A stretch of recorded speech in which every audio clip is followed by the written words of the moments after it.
Hello, everyone. Thank you for checking out this special episode of Really Dicey. This is Manny, and I am here with.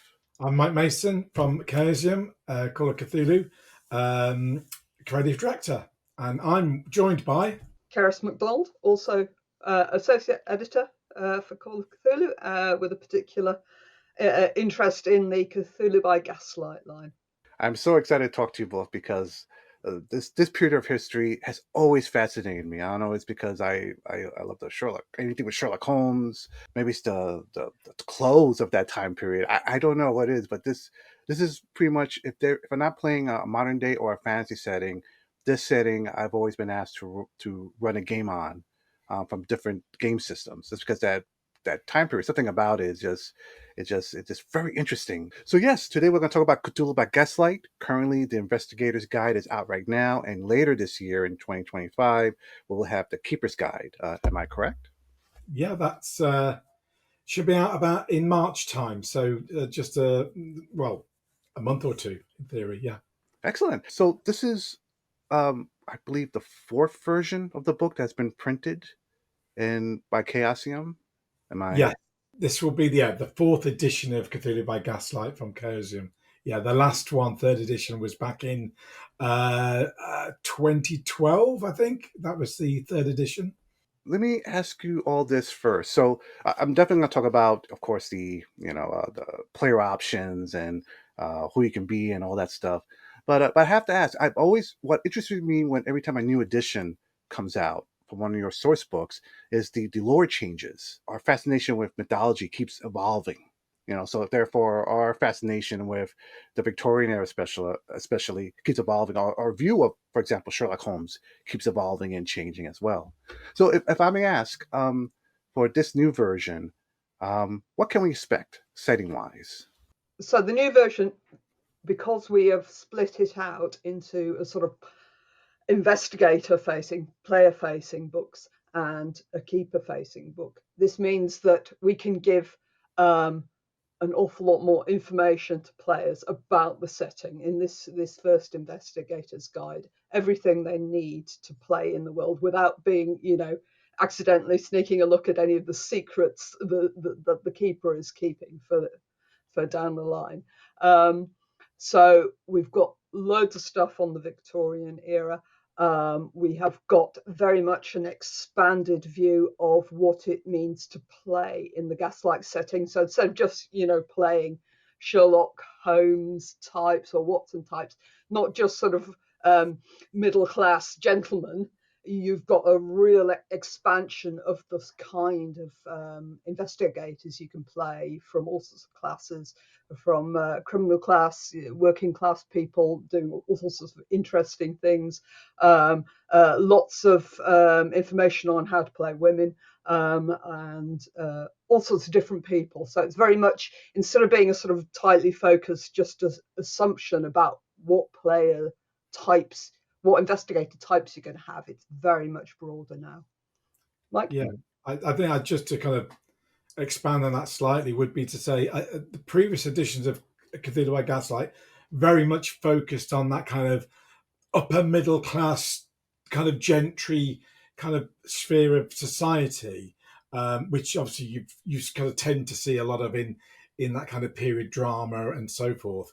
But actually, as Keris has kind of said, the whole range of society in Victorian England is interesting, and there's many possibilities. So we go right from whether you want to play like a bunch of kind of pickpockets and burglars, right up to playing nobility. You can, and all points in between. So playing the chimney sweep or the Toshers in the sewers. Yeah, and that cuts through not just the kind of social strata of society, but the different range of occupations, whether they're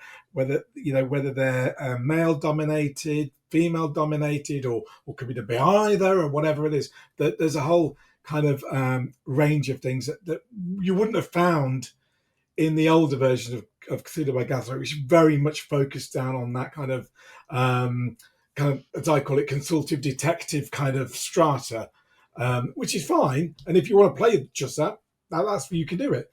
But we kind of open it up a lot more so people can kind of find their niche and enjoy it really. And just the other thing to say, although it's a whole book that's player facing with lots of background on all the things we're talking about, you don't have to read it all to start with. It's a kind of book you can dip in and out of as you require, but it gives you the basics, as in it tells you how to create a character. It's got the equipment lists in, what weapons you might want to use, all that kind of good kind of stuff you need to kind of build your character and maintain it. And then if you want to dip into further kind of stuff about the different kind of occupations and lore and background and all that kind of thing, and setting details, it's all there for you to have. But again, you don't need it all straight away. It's something you can just, get into bit by bit as your interest levels, develop. The other thing the Investigator's Guide has got, of course, is the rule set. So even if you're absolutely brand new to Call of Cthulhu, you can start with this and you can play using this because it tells you how to do all the rules you really need at a sort of basic level to play in a game. Oh, so just to be clear, so the Investigator's Guide and the Keeper's Guide for Call of Cthulhu, Call of Cthulhu Gaslight, it could be, if I was totally new to Call of Cthulhu, I could just purchase the Investigator's Guide and the Keeper's Guide of Cthulhu by Gaslight, and that would be enough to start a game. It's not like they're separate source books. They're actually its own game in a sense. Essentially, yeah. I mean, if you are, I would put it like this: if you're already a role player and you played a game or two of whatever game, and you understand the concepts and that, then yeah, you could certainly pick up the Gaslight Investigator's Guide, which has got, Keris says, it's got all the core rules for playing Call of Cthulhu in it, and so it's kind of like a standard rulebook in that sense, and you can play the game with that, and you're good to go. If you've never role played before, then the best start is always going to be the Call of Cthulhu starter box set, which is obviously aimed at complete novices. However, if it doesn't mean, if you want to avoid skip that and go straight to Gaslight because that's your interest, you can do it with this book. All the rules are neatly presented in clear language in a condensed format at the back of the book in the Appendix A, and you can run the game from there. I love the books Chaosium puts out for Call of Cthulhu. It's almost like every time a book comes out, it's like Christmas and Halloween at the same time. So previously, Chaosium produced just a source book based on this setting, and these two books expand on that greatly. If I may ask, anyone that's still a fan of the third edition version of Cthulhu by Gaslight, what does this expand exactly? What can older players expect? We have got a few new rules. We have got the some new skills like religion and reassure, which is almost like a first aid for sanity, that has been introduced. We got mesmerism and alienism, rather than hypnotism and and psychoanalysis. But essentially, it's the same rule set, but it's just focused on how it will be to play in this setting. I think the other things that you wouldn't necessarily have got in the earlier editions is there is a whole kind of chapter on the occult and pseudoscience and science in the Victorian age. And so whether your character background or interests are, maybe they're a doctor or a scientist, then that chapter is going to provide them with a lot of interesting basis in terms of what they would know as a character, what's going on currently. But equally, if then you're not a scientist, but you may be interested in fairy lore or ghost hunting, there's a lot of information on that side of things, and they are kind of collected in some parts into investigator organizations. So all that kind of background of how the investigators get together, who supports them, how they get resources, is kind of presented in a series of investigator organizations that kind of become their kind of home base in a sense. And so that's something that's new to this edition. And the other thing that's particularly, because again it's player focused, is there's a whole chapter on London. And so, London area by area, selected special locations, things of, where do they get a room? How do they get around England and London? London society and clubs, what clubs there are, how you join them, what benefits you might get from being a member. There's all of that kind of stuff. And as well as, updated weapon lists and equipment lists and so on, which, elements of these were in earlier editions, but we've rebuilt them from the ground up and added to them and really kind of made them as player friendly and as useful, in terms of not just for background, but in terms of gaming as possible, really. So, and then we also got to talk about the rest of England beyond London, what's going on around the country.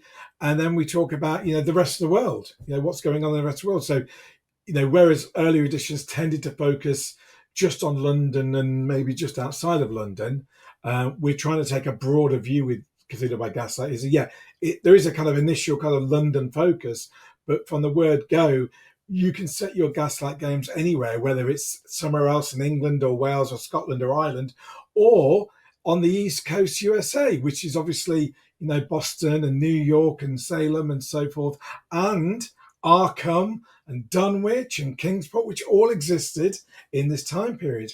And obviously it's, I don't really need to explain this, but if you then carry on westward from, Dunwich, you get into Down Darker Trails, Wild West Cthulhu lands, of which, we already had a load of books for as well. So it really, we're trying to open out the actual world here, that it's, if you want to play a very Sherlock Holmesian, London-centric kind of mystery game, you can. But if you want to play that kind of penny dreadful,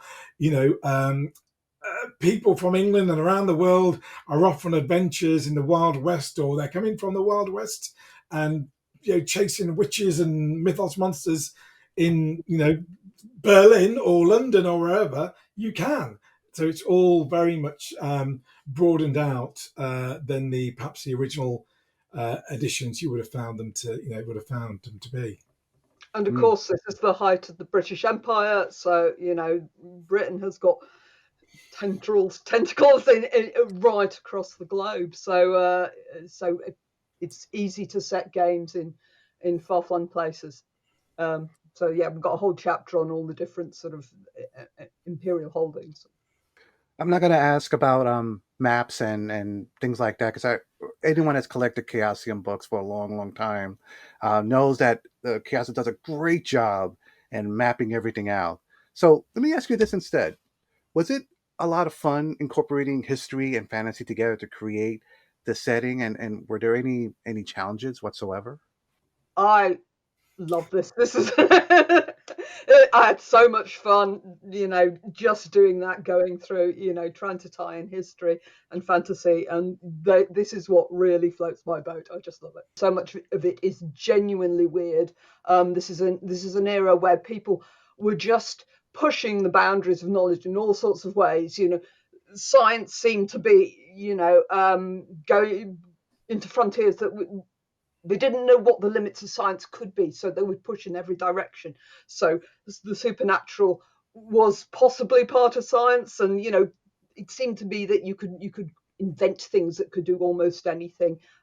People were terribly interested in the afterlife. There were all sorts of new forces were coming into sort of existence as far as people were concerned, X-rays and radio and that sort of stuff. So the Victorian people were just, there seemed to be no limits. They would go anywhere, try anything. So it's just the best time to set this sort of investigative play, because the Victorians just would try.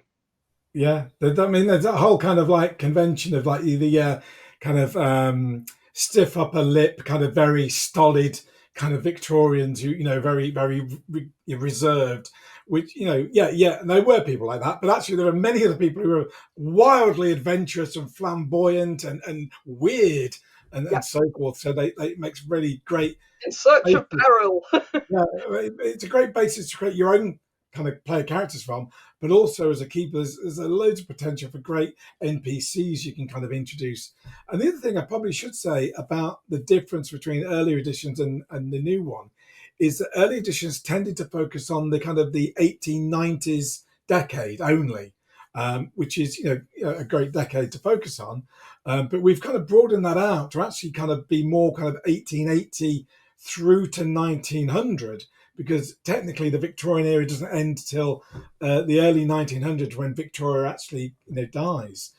So it kind of carries us right through to the doorstep of World War One, and then obviously post World War One we're into classic Call of Cthulhu 1920s era. So there's a short little gap. So it's a nice kind of good chunk of era where a lot of really interesting stuff happens, as Keris is saying, that broadens it out. But again, like we try and do with a lot of materials, although the book's focuses on that kind of more 20, 30 year period, if you want to set your kind of Gaslight game much earlier in the kind of 19th century, so you want to play around the 1840s when Captain Obed Marsh is in Innsmouth and riling up the people behind him with his newfangled religion from over the seas, you can. I mean, because the rules don't change. You're just slightly, just going back in time a slight bit. If you want to play earlier kind of Victoriana kind of adventures,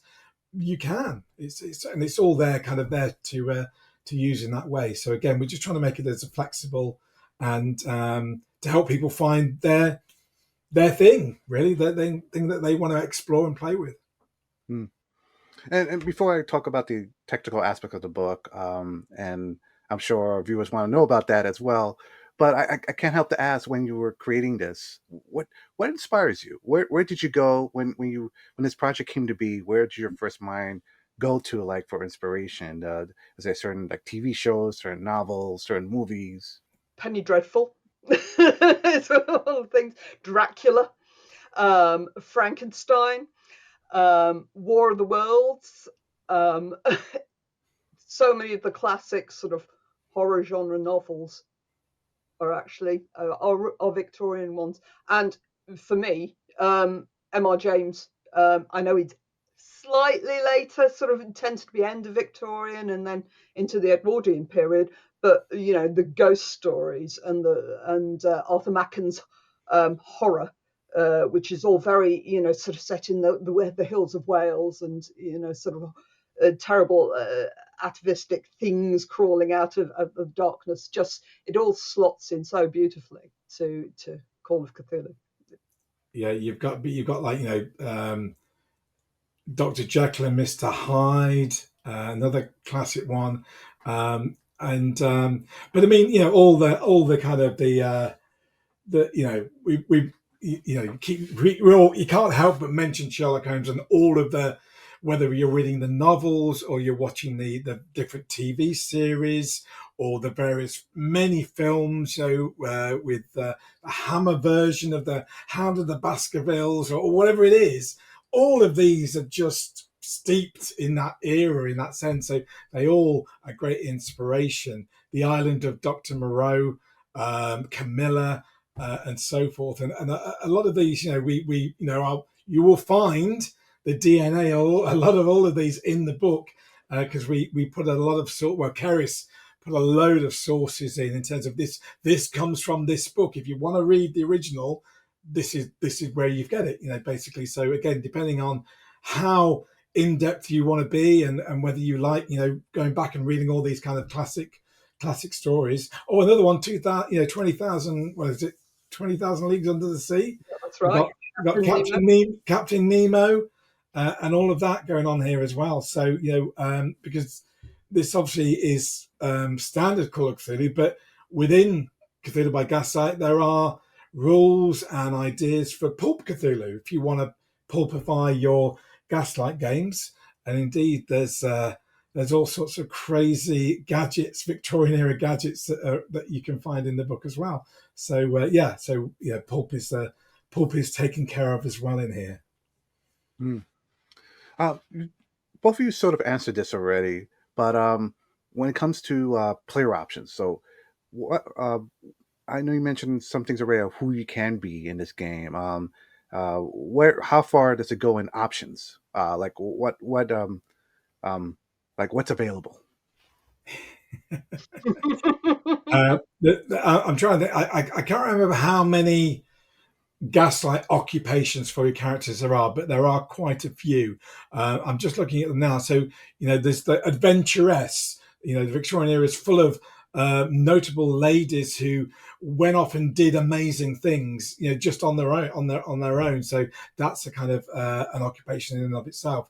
Or an acrobat, you could be a circus or musical performer. So that's A's, that starts you off, and then you get into things like criminals, and there's a whole bunch of really interesting, criminal class, from footpads to robbers and rampsmen to con artists, and we kind of detail all of these as kind of separate sub kind of occupations because they've all got their own unique sort of sets of skills, which obviously can be highly useful in Cthulhu investigators, at least having some of these. And then, we're through to things like inquiry agents and inventors. And I've mentioned chimney sweeps before. It's my favourite one. And then, spies and so forth. So the whole range of occupations that kind of are very Victorian. Obviously, there's a bunch in the core rulebook and in the investigator handbook for the 1920s that will still be applicable for, the Victorian age as well. There's I think Keris already mentioned there's updates to certain skills and certain new skills that are in there, but nothing that would be a big surprise to anyone when you think about it. But obviously, driving carriages rather than cars and all that kind of thing is covered, and so there's a whole bunch of kind of options there, and there's, in terms of character generation, the kind of developing your backstory has all been revised for the Victorian era in terms of ideologies of significant people and all that kind of thing to give people inspiration in terms of designing the look and makeup of their character and how they think and might react to certain situations. So that's all been developed, as well as the optional rules for reputation. Getting a bad reputation in the Victorian era can be not a useful thing. So how do you handle that and all that kind of thing? So that's all covered, as well as I mentioned earlier, a bunch of revised Pulp Cthulhu talents that again are more geared to the kind of the Victorian age rather than the 1920s or 30s. So there's a lot of options there really for people to kind of really get into and get under the hood and design their character how they will, really. I think one of the things that actually is different from earlier editions of Gaslight is the emphasis we have put on class. So it's different from the 1920s. People in the 1920s were quite class conscious, but back in the Victorian period, this absolutely defines how you see the world. And so that's a very big part of how you'll interact with NPCs and with other investigators, is what class and what social class you are in the world. So I know there's a Keeper's Guide coming down very shortly. What can we expect coming up in that book? The Keeper's Guide is full of the secret stuff, so I can't talk about it too much. The players don't know about until it hits them. But, for example, there is a lot about the Golden Dawn, the Occult Society, and Theosophy, and some stuff about Freemasonry, and a lot of stuff about folk horror, and a lot of some of the rules that the keeper needs to know, because they will be running them. For example, the carriage chase rules will be in the keeper's book. Keris mentioned the Golden Dawn and what we kind of call occult secrets, but what Keris didn't mention, I think we should mention, because hopefully this is brand new, is there's a whole new magic system in terms of kind of the kind of ceremonial magic of these Victorian occult organizations, the hermetic skills and what magic they can actually learn if you are a member of the Golden Dawn. So this is all in the Keeper's book because it's obviously all secret. But if your character becomes a member of the Golden Dawn and they go through their initiations and all that kind of thing, they could learn magic, well, technically the easy way without having to go and fight monsters and find tomes of spells and risk their sanity. They could maybe get a different form of magic in a different way. So that's all there as well, which is really cool because that's not really been done before in the same way. And so, but obviously there's also, because, this is the Keeper's book, you've got all the detailed kind of magic systems for this, but also you've got all the bad stuff as well. So, you might, work out how to send your mind traveling astrally on the astral plane while you, contemplate the big questions in life. But what happens if you meet astral monsters, and what happens then? And you come back with an astral parasite, all that kind of stuff as well. And then you've got all the mythos as well. So you've got all the kind of details about what's going on with the mythos in the Victorian age, strange sites in London and around Britain, and lots of inspiration and story seeds and all that kind of stuff to develop your own scenarios, but also 2 full scenarios in the book as well. So there's the Forby Masterwork and Oranges and Lemons, which the Forby is an older scenario that's been completely updated and revised, and then Orange and Lemons is a brand new scenario that's never been published before. So some old and some new, and they're both great adventures, and particularly for people starting out with Gaslight, a new Gaslight campaign, or want to play them as one-offs. They're both brilliant for that kind of thing. But it's chock packed with things you want to inflict on your players. That's mainly what it's about.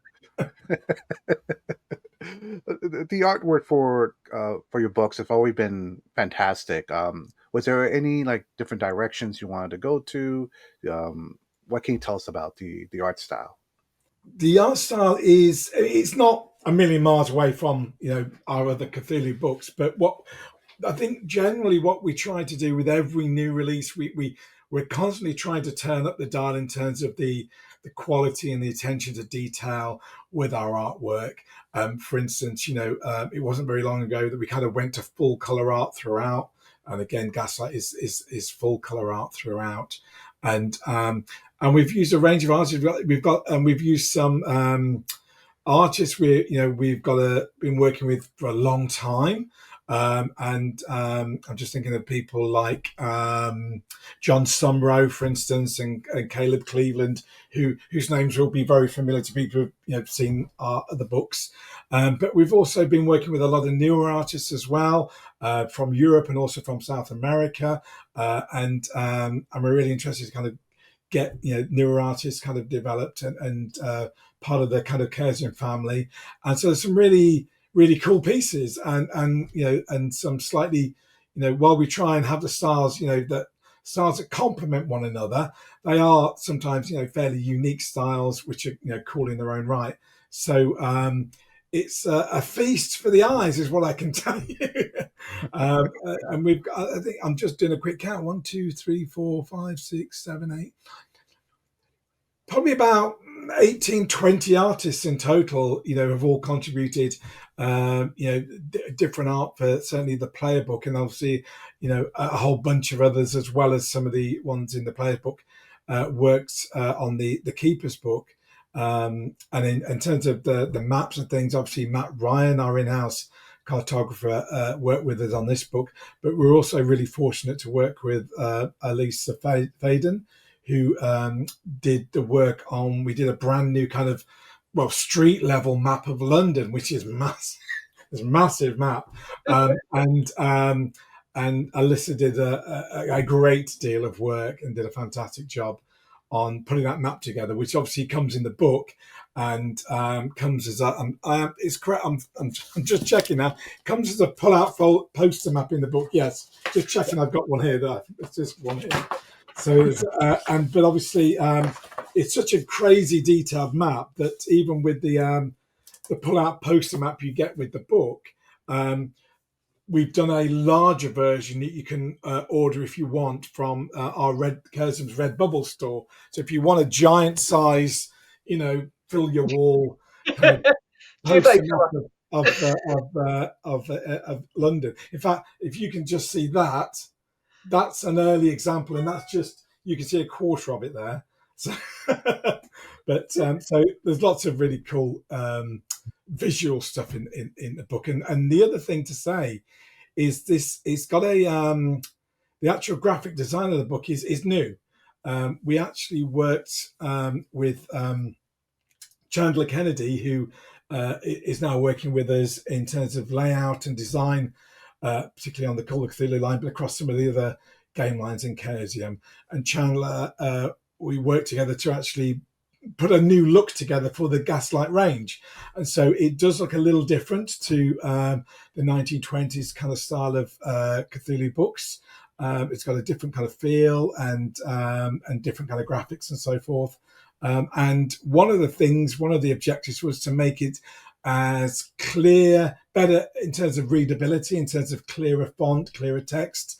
For those who are aging and wearing glasses, that it's a little easier to read.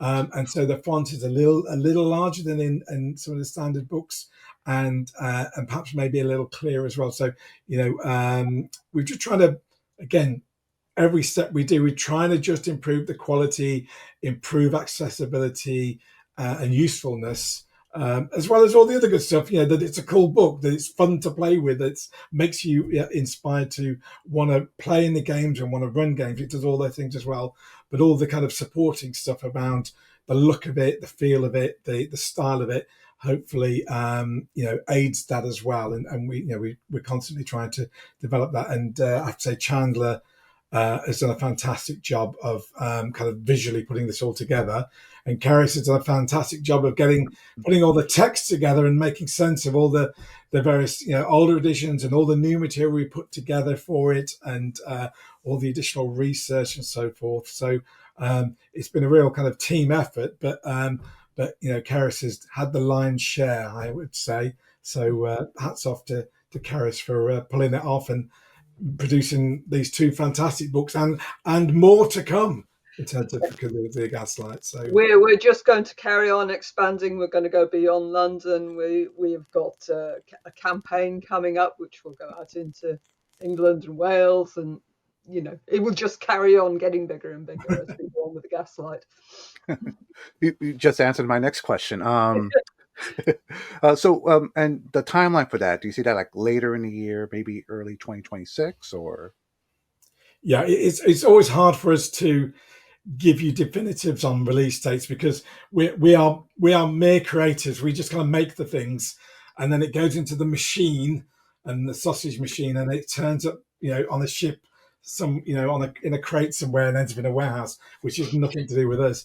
But all being well, the campaign is written, as Keris has said, and we've still got to do a kind of art development and all that kind of stuff. But with all the best will in the world, it probably, there's an outside chance it could be the end of this year, but it's probably more likely, safer to say, sometime early-ish in 2026 for the big Gaslight campaign. But we've got other things for Gaslight that are definitely coming out this year, following on from the Keeper's Guide, which is obviously out next month. But later on this year, we've got some more support materials and things coming through. So, as Keris said, it's not just a one and done. This is the start of the whole kind of Gaslight line of cool things that will tie into, Down Darker Trails, ties into your characters growing older and ending up in the 1920s. All that kind of stuff is possible. Yeah. So it would be silly of me to ask about Game Master tools for this setting. The Victorian era is one of those settings where there's so much media about it that I think if someone asked me to let's run a game tonight, I don't think I need much preparation. It's like there's so many sources of stories and things I've seen that I could just pull from to make something, put something together. So let me ask you this. So one thing that's really, really good about the Call of Cthulhu source books, especially when they're based on a setting, is that you always learn something. At least for myself, I always learn something new. I mean, Call of Cthulhu Berlin, for example. Uh, I have had no clue how progressive Germany was between World War I and World War II. It's amazing that time period. So, for anyone reading these books, do you think there's any historical fact or interesting trivia that would surprise them? Or anything that surprised yourselves? There's loads of it in here. I'm struggling to think of one because there's so many. Paris, can you think of anything that as an example that jumps out? I was Um, thinking about the whole kind of the resurgence in interest in folklore, but there's many other things that. there is so much. During the Victorian period, um, because London was getting so much bigger all the time, for example, as a trivia thing, the graveyards were overflowing. They were becoming a public health hazard. So during the Victorian period, they were all emptied out. They were turned into public spaces, parks, and things like that. The coffins and bodies were shifted in many cases, and a whole ring of enormous cemeteries was created around London, which were sort of giant sort of cities of the dead. And there was a dedicated necropolis railway for to Brookwood Cemetery, for example, which you would buy tickets for your mourners and your coffins. So the dead person had their own train ticket, as it were. And of course, this was divided by class. So so poor people in one in one set of carriages, and the richer in the nice sets of carriages. So it's an insight into just the way things were changing really quickly, and also the way that the Victorians handled death. It was just a huge industry, and the way you mourned and the way you treated the dead changed and became incredibly important in this time. It all depends what interests you. I mean, if you are into Downton Abbey and that kind of upstairs, downstairs, different levels of society, I mean, we cover that because obviously you could play characters of whether you're a valet or a butler or a parlour maid, or whether you're the lady of the house or whatever it may be. All of these things you can play, and there's a whole table on different household servant ranks. So if you want to know what a still room maid is, or what the boot boy does. It's all in there as well. So lots of like really cool bits of history in there. But again, we try and make sure it's not too dry and not something you can just go and look up on Wikipedia. We want stuff that will inspire you in game, that makes you want to think, actually, I want to play a parlour maid because that gives me access to all of these things that I wouldn't normally get, or whatever it may be. So lots of cool historical inspiration, I guess, is what I'm saying. That's really amazing. Just hearing you both talk about it, I already thought of 3 or 4 scenarios I want to run with my players. That's fantastic. The Investigator's Guide is out now. Cupid's Guide's coming out later this year. Is there anything else that you wanted to share that I haven't asked you about these 2 books?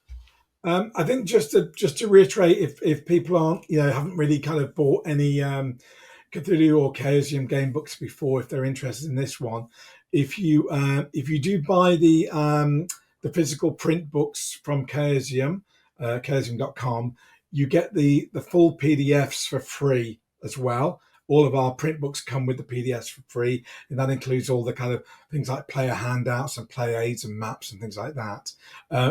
Equally, that also applies to gaming stores that are in the Bits and Mortar program, that you can buy your print book from there and obviously get all the PDFs for free as well. So depending on whether you are a print buyer or a PDF buyer, if you're a print buyer, you can get both basically as part of the deal. So that's something to bear in mind. And as I said, the other thing that people may not always be aware about is we do have a Redbubble store. As I mentioned about the map there on my screen, there on my screen.